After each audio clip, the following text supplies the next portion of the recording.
नमस्कार, आप देख रहे हैं फाइनल कट। मैं हूं आपके साथ आशा। चलिए शुरुआत करते हैं जम्मू कश्मीर से जुड़ी खबरों की। जम्मू श्रीनगर हाईवे पर आज पेश आए सड़क हादसे में दो बच्ची यहां पर आप देखिए उनकी किस तरह से जो घायल हुई हैं बच्चियों की यहां पर घायल जो हालत है वो देखी गई। ये हादसा नगरोटा की बन टोल प्लाजा के नजदीक पेश आया है और जम्मू से कटरा की ओर जा रही बस की विपरीत दिशा से आ रही एक कार के साथ आमने सामने टक्कर हो गई, जिसकी वजह से ये हादसा पेश आया है। ये हादसा पेश आते ही वहां पर चीख पुकार में मच गई, जिसकी सूचना मिलने के बाद हाईवे पर तैनात एम्बुलेंस मौके पर पहुंची और घायलों को इलाज के लिए जम्मू के जीएमसी अस्पताल में पहुंचाया गया।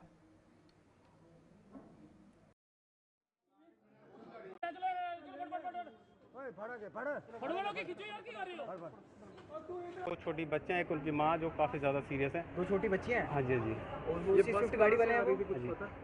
बस कटरा की तरफ जा रही थी, स्विफ्ट जो है वो किश्तवाड़ नंबर की जम्मू की ओर आ रही थी। जम्मू की किश्तवाड़ नंबर की जम्मू। अब ये क्या रीज़न है, क्यों हुआ, इसका कोई पता नहीं, लेकिन ये है कि प्रार्थना है ईश्वर से कि सारे स्वस्थ जो है घर पहुंच जाएं। इनके पेरेंट्स को सैल्यूट आप सही सलामत अभी तक उन्हें कितने बच्चे? ये दो बच्चियां और तीन बड़े बंदे हैं।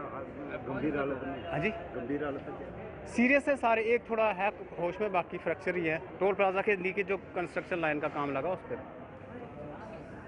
तो प्रार्थना है। ट्रांसपोर्ट कमिश्नर विशेष पाल महाजन ने आज डोडा में अपने अधीन आने वाले विभाग के अधिकारियों और मुलाजिमों के साथ बैठक कर जिले में यातायात संबंधी मुद्दों पर चर्चा की। उन्होंने इन सभी मुद्दों को प्राथमिकता के तौर पर हल करने के दिशा निर्देश जारी कर दिए और विभाग से संबंधित अन्य समस्याओं के हल के लिए भी रोड मैप तैयार करने की बात कह दी। उन्होंने लोगों से भी एजेंटों से बचने और ट्रांसपोर्ट विभाग से संबंधित कामकाज के लिए यहां इंफॉर्मेशन टेक्नोलॉजी का सहारा लेने का आह्वान कर दिया।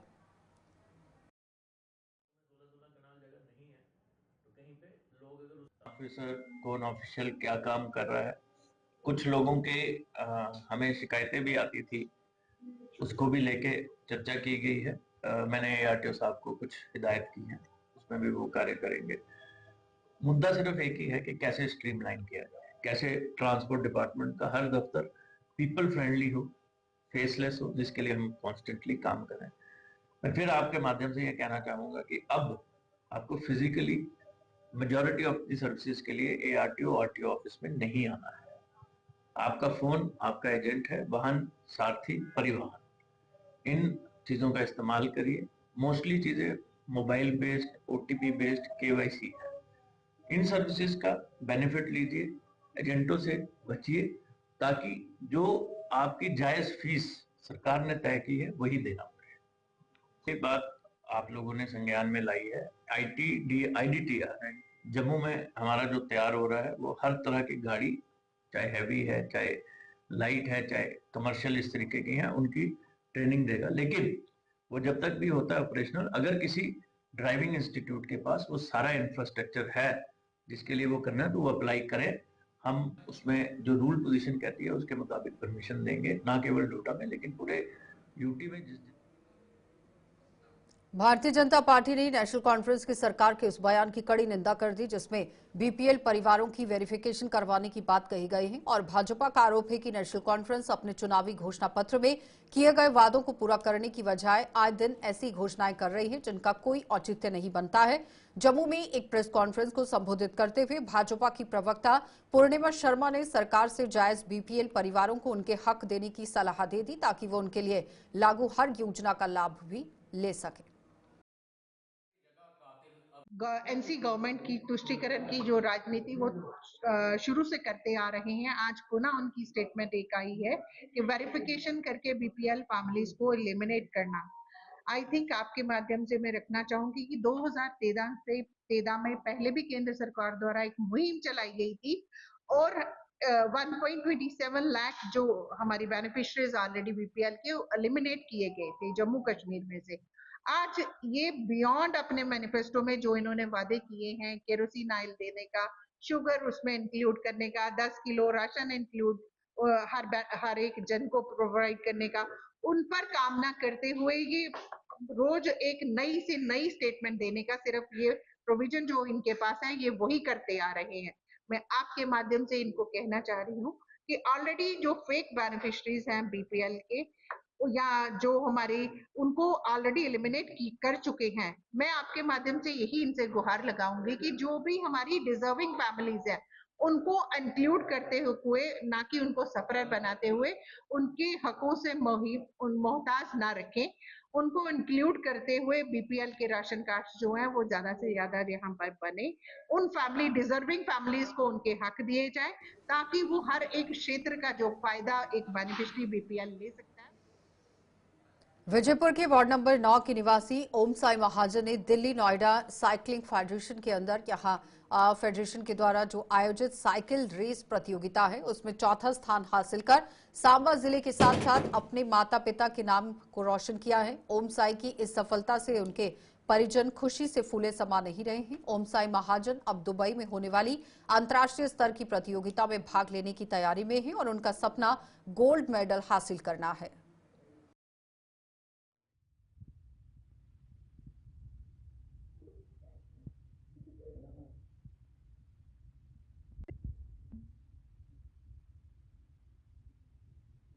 तो इसमें मैंने पार्टिसिपेट किया था 26 में और उसमें है मेरा 4th रैंक। तो ये करवाई गई थी CFI इंडिया से। हाँ जी, मेरे को मतलब इतनी एक्साइटमेंट हुई जितनी मेरे को 4th आने में हुई है। तो अगर मैं आज 4th आया हूँ तो मैं कल फर्स्ट आऊंगा। तो ये जो मेरा प्लान था जाने का, इसमें मैं अकेला जा रहा था। मेरे पापा की पूरी सपोर्ट रही है इसमें। हम 2 दिन पहले गए थे। पापा की सपोर्ट? हाँ जी। किस की सपोर्ट? दोनों की, मम्मा पापा। मेरा यही कहना है, जैसे बहुत सारे स्पोर्ट्स हैं, क्रिकेट, फुटबॉल, किसी में भी खेलो, मतलब कुछ करना चाहिए बस। तो मुझे तो बहुत ज्यादा खुशी है। मुझे यही नहीं चाहिए कि जो फर्स्ट सेकंड थर्ड आए, मुझे यही चाहिए आया कि इसने पार्टिसिपेट किया, वो बड़ी खुशी है मुझे। हाँ जी, मैं तो चाहता हूँ कि अपनी स्टेट का, अपने देश का नाम रोशन करे, अपने पेरेंट्स का नाम रोशन। तो सभी पेरेंट्स को बोलता हूँ कि अपने बच्चों को अपने फ्रेंड्स की तरह बनाओ अपने बच्चे की तरह नहीं। तो बिल्कुल नशे से दूर रखो बच्चों को, बिल्कुल उनका पूरा सहयोग करो। बच्चों को शाम को पूछो, भाई बच्चे क्या जरूरत है तेरी, उनकी जरूरत पूरी करो, वरना बच्चा आपका नशे की तरफ जाएगा। आजकल तो बड़ी गेम्स वगैरह आ गई हैं, साइकिलिंग आई है, हॉकी आई है। मैं तो कहता हूँ कुछ तो कुछ करना चाहिए। ये है कि बंदा फिर नशे से दूर रहता है जब उसको पता है मैंने ये चीज एक मुकाम हासिल करना है। अगर साइकिलिंग होगी, साइकिलिंग में, हॉकी होगी, हॉकी में, तो इसी से बच्चा दूर रह सकता है। अगर उधमपुर ईस्ट विधानसभा क्षेत्र से चुनाव लड़ चुकी पवन गुप्ता ने चनैनी में कुछ ट्रैफिक पुलिसकर्मियों पर गौमांस पकाने का आरोप लगाया है। पवन गुप्ता ने एक प्रेस कॉन्फ्रेंस में ये खुलासा करते हुए आरोपी ट्रैफिक पुलिसकर्मियों पर कड़ी कार्रवाई करने की मांग कर दी। उन्होंने कहा कि इस घटना ने हिंदुओं की धार्मिक भावनाओं को ठेस पहुंचाई है, लिहाजा आरोपियों को किसी भी सूरत में बख्शा नहीं जाना चाहिए। कि वहां पर कुछ पुलिसकर्मी जो ट्रैफिक विभाग से संबंध रखते हैं, उन्होंने वहां पर गौ का मांस जो है वो बनाने की वहां पर बात आई है। अभी तक जो सुनने में आया है कि वो गौ मांस ही है, लेकिन फिर भी प्रशासन ने उसको लेबोरेटरी में जांच के लिए भेजा है। लेकिन हमारा सीधे तौर पर यह कहना है कि अगर वो गौ मांस है तो गौ की हत्या कहां हुई। हम गौ को माता समझते हैं, उसकी पूजा करते हैं। हम किसी विशेष समुदाय के खिलाफ बात नहीं कर रहे। अगर ऐसे लोग किसी दूसरे धर्म की रक्षा नहीं कर सकते, उसका सम्मान नहीं कर सकते, तो वो अपने धर्म के भी सगे नहीं। आप सब लोग समझते हैं, जानते हैं, महसूस कर रहे हैं कि हमें कितनी पीड़ा हुई होगी, क्योंकि हम गौ की पूजा करते हैं, गौ को अपनी माता मानते हैं। उस नाते से एक बार पुनः मैं प्रशासन को चेताना चाहता हूं कि इसकी ठीक से छानबीन करें, अन्यथा इसका अंजाम अच्छा नहीं। चलिए, वक्त हो गया ब्रेक के बाद एक बार फिर आपका स्वागत है। अखिल भारतीय विद्यार्थी परिषद द्वारा जम्मू यूनिवर्सिटी में आज रक्तदान शिविर और फ्री मेडिकल कैंप का आयोजन किया गया, जिसमें इस कैंप में कई विद्यार्थियों ने स्वेच्छता से यहां रक्तदान कर अहम जिंदगियों को बचाने में अपना योगदान दिया। दूसरी ओर मेडिकल कैंप में भी विद्यार्थियों और स्टाफ के सदस्यों के स्वास्थ्य की जांच भी की गई।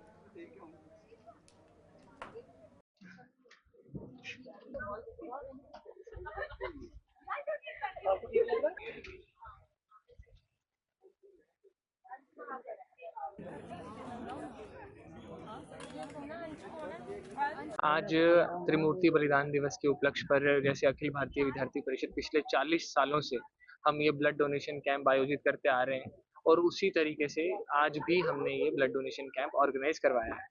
और ब्लड डोनेशन कैंप के साथ साथ एक फ्री मेडिकल कैंप भी हमने ऑर्गेनाइज करवाया जिसमें हमारे स्टूडेंट, हमारे जो स्टाफ के लोग हैं उनका भी यहाँ पे ताकि एक फ्री मेडिकल चेकअप हो पाए। और इसमें क्या है कि आप भी जानते हैं कि आज ब्लड की कितने रिक्वायरमेंट है, काफ़ी लोगों को ब्लड की ज़रूरत पड़ती है। तो हमारे जो कुछ कार्यकर्ता हैं जो डिफरेंट डिफरेंट डिपार्टमेंट्स के हैं वो वॉलंटियरली आके जो अपना सेवा भाव है उससे आके यहाँ पे अपना ब्लड डोनेट कर रहे हैं ताकि किसी भी ज़रूरतमंद की हेल्प हो सके। और इन कार्यक्रमों को करवाने का भी हमारा यही भाव है कि जो एक राष्ट्रीयता की भावना है, जो एक समर्पण की भावना, एक दान की भावना है, वो स्टूडेंट्स के बीच में डेवलप हो ताकि आने वाले समय में जो एक स्टूडेंट है वो अपने देश के लिए कुछ भी करने के लिए रेडी रहे। तो इसी तरीके से विद्यार्थी परिषद आयोजित करती आ रही है पिछले 40 दूरदराज के सीमावर्ती इलाकों के बेरोजगार युवाओं को रोजगार मुहैया कराने के मकसद से ही सेना कई किस्म के ट्रेनिंग प्रोग्राम चला रही है और इसी कड़ी में सेना द्वारा ऑपरेशन सद्भावना के तहत मेंढर में कौशल विकास कार्यक्रम का आयोजन किया गया जिसमें सीमावर्ती इलाकों के युवाओं को वेल्डिंग का कोर्स कराया गया है। 2 महीने का ये कोर्स करने वालों को सेना द्वारा आज टूल किट और सर्टिफिकेट भी मुहैया कराए गए। ये कोर्स करने वालों ने इस सौगात के लिए सेना का तहे दिल से आभार जताया है।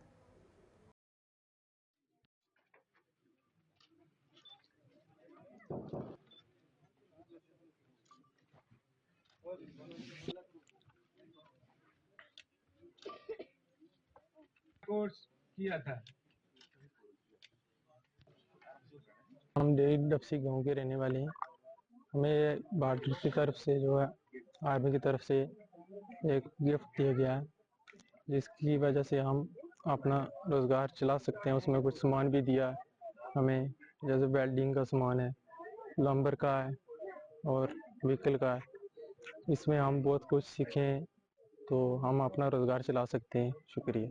हमें 2 महीने का स्किल कोर्स की भी करवाया उन्होंने और हमें ये टूल किट भी दिया। हम इसे अपना जो है ना अपना कहीं भी हम अपना दुकान भी खोल सकते हैं तो अपना हम रोज़गार चला सकते हैं अपना हम बढ़िया तरीके से। यहाँ LOC पर बिल्कुल ये डेयरी गांव पड़ता है हमारा।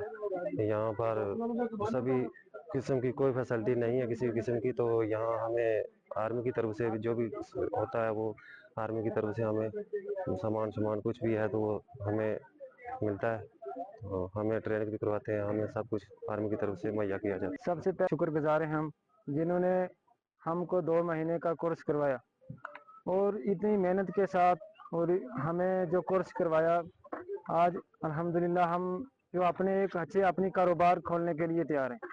और 2 महीने कोर्स कराने के बाद उन्होंने हमें बहुत सपोर्ट की और हमें सर्टिफिकेट भी मिला और जो हमें टूल किट मिला है इसको हम एक अच्छा इस्तेमाल और एक अच्छे अपने कारोबार से इस्तेमाल करेंगे इसको और एक अच्छा अपना बिजनेस इससे स्टार्ट कर सकते हैं। तो जम्मू में सिविल सोसाइटी ने आज नशा मुक्त भारत अभियान के तहत एक रैली निकालकर लोगों को ड्रग्स के दुष्प्रभावों के प्रति जागरूक किया है। सिविल सोसाइटी ने नशे के खिलाफ पुलिस द्वारा शुरू की गई मुहिम की सराहना करते हुए इस अभियान में समाज के हर वर्ग से योगदान देने की जरूरत पर बल दे दिया।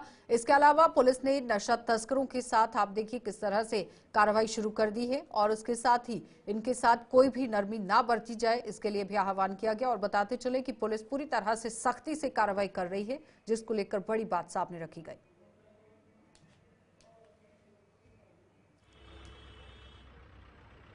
हमने तिरंगा रैली रखी है। इसका मकसद ये है, एक मैसेज देना चाहते हैं कि हमारे जम्मू कश्मीर में नशा मुक्ति होनी चाहिए। बहुत हो गया, बहुत सहन कर लिया। 5 साल में जो हमारा जो जम्मू कश्मीर में है वो नशा बढ़ ही रहा है और बड़ा दुख होता है जब देखते हैं हर तीसरे चौथे दिन एक युवा की मृत्यु होती है। और जब युवा की मृत्यु होती है तो उसके साथ पूरा का पूरा जो परिवार है वो विनाश हो जाता है, ध्वस्त हो जाता है। अब समय आ गया है कि हमें कलेक्टिवली काम करना पड़ेगा, सभी को इकट्ठे काम करना पड़ेगा। सिविल सोसाइटी को, पुलिस को, पब्लिक रिप्रेजेंटेटिव्स को, जुडिशरी को, सभी इकट्ठे काम करना पड़ेगा तभी ये बात बनेगी। देखिए पुलिस काम अच्छा कर रही है, नो डिनाइंग, लेकिन थोड़ा और अच्छा करने की ज़रूरत है। लेकिन मैं समझता हूँ सबसे ज़्यादा जो ज़रूरी है वो 2-3 चीज़ें मैं कहना चाहूँगा। जैसे हमारे प्ले कार्ड में लिखा भी है नो इजी बेल इन NDPS केसेस। बड़ी जल्दी ये जो ड्रग पैडलर्स हैं इनको बहुत जल्दी बेल मिल जाती है, और जब बेल मिलती है तो जब वापस आते हैं तो ये अपना काम 3-4 गुना और बढ़ा देते हैं। दूसरी, no bail to second time offender. आपको हमें अपने कानून ऐसे सख्त बनाने पड़ेंगे, अगर कोई गलती करता है तो जब उसको सजा मिलेगी तो एक एग्जाम्पल सेट होगी, फिर कोई ये करने की हिम्मत नहीं करेगा। तो इसलिए कलेक्टिव एफर्ट की ज़रूरत है, समय की मांग है, हमें ये करना पड़ेगा, सभी को इकट्ठा होना पड़ेगा। मैं सभी को, पूरे जम्मू कश्मीर के वासियों को कहना चाहूँगा, इकट्ठा हो जाइए, डिफरेंट प्रोग्राम कीजिए, अवेयरनेस फैलाइए, ऐसी रैली कीजिए। नेशनल कॉन्फ्रेंस द्वारा हाल ही में पार्टी के युवा विंग की संभागीय अध्यक्ष की यह कमान तेजेंद्र पाल सिंह को सौंपे जाने पर कठुआ में पार्टी कार्यकर्ताओं ने आज उनका जोरदार स्वागत किया।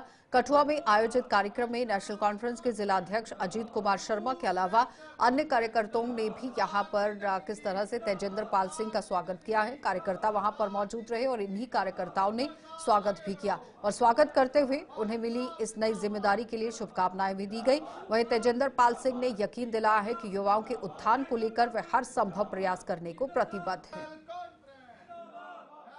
यहाँ पर यूथ को लेकर जो डिस्कशन हुई है, आपको पता आजकल यूथ जो हमारा इस टाइम भटक चुका है, खासकर नौजवान जब से बेरोजगार हुआ है तब से वो नशे की तरफ भाग रहा है। हमारा सबसे पहला यही मकसद था कि कैसे हम यूथ को घर वापस लाएं, नशे से दूर करें, क्योंकि नशा आज हमें ऐसा चमक चुका है कि मैं आपको बयान नहीं कर सकता कि अगर यहाँ पर जो पॉपुलेशन है हमारी आज की डेट में जम्मू कश्मीर नशे में दूसरे नंबर पर है, तो हमें सबसे पहले बेरोज़गारी के साथ साथ नशे को जम्मू कश्मीर से भगाना है। और जो हमारा मेन यहाँ पे आज आने का मकसद था कि यूथ विंग को कठुआ में कैसे इकट्ठा करना है, यूथ विंग को कैसे साथ लेके चलना है। हमारे साथ यहाँ पे पेरेंट बॉडी के डिस्ट्रिक्ट प्रेसिडेंट साहब भी थे, यहाँ पे मेरे साथ जम्मू से मेरे भाई आए हुए थे, मेहता साहब थे, जिन्होंने यहाँ पे मुझे बुलाया, और यूथ की क्या आगे कैसे रणनीति बनानी है उसके बारे में हमने यहाँ पे चर्चा की। और मैंने इनको आश्वासन दिया है कि जो इन्होंने मेरे आगे बातें रखी हैं मैं हाई कमान से जाके बात करूँगा, जैसा इन्होंने बोला है वैसा ही फैसला इनके हाथ में आगे लेके आना। जी, अगर तेजिंदर जी अगर हम बात करें जिला कठुआ की,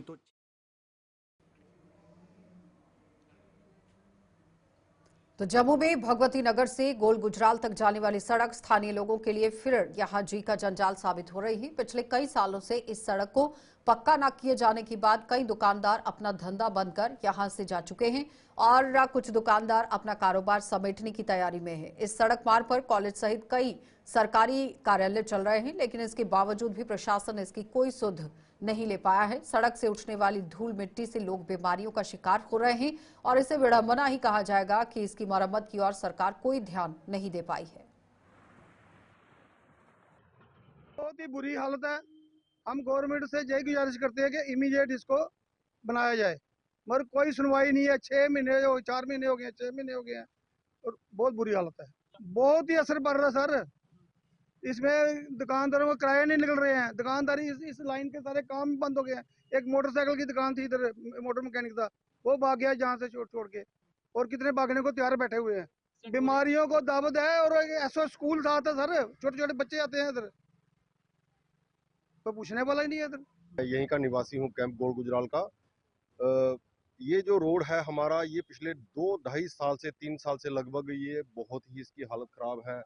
जगह जगह गड्ढे हैं, बहुत सारी जगह जगह धूल मिट्टी है, कोई ब्लैक टॉपिंग नहीं है, कोई गड्ढे नहीं भरता है। जरा सी बारिश होती है या कहीं पे पाइप की लीकेज होती है तो खड्डों में पानी इतना भर जाता है कि यहाँ से कोई 2 व्हीलर निकलना मुश्किल हो जाता है। और अगर वो निकलता भी है तो आसपास चलने वालों के कपड़े गंदे रहते हैं। बच्चे हैं, बच्चों को मतलब बड़ी दिक्कत होती है, पेश आती है स्कूल में जाने के लिए। और हमने ये जो अपनी समस्या है, जो प्रॉब्लम है, ये एडमिनिस्ट्रेशन तक बहुत बार पहुंचाई है। फाइनल कट में इतना ही, इजाजत दीजिए, नमस्कार।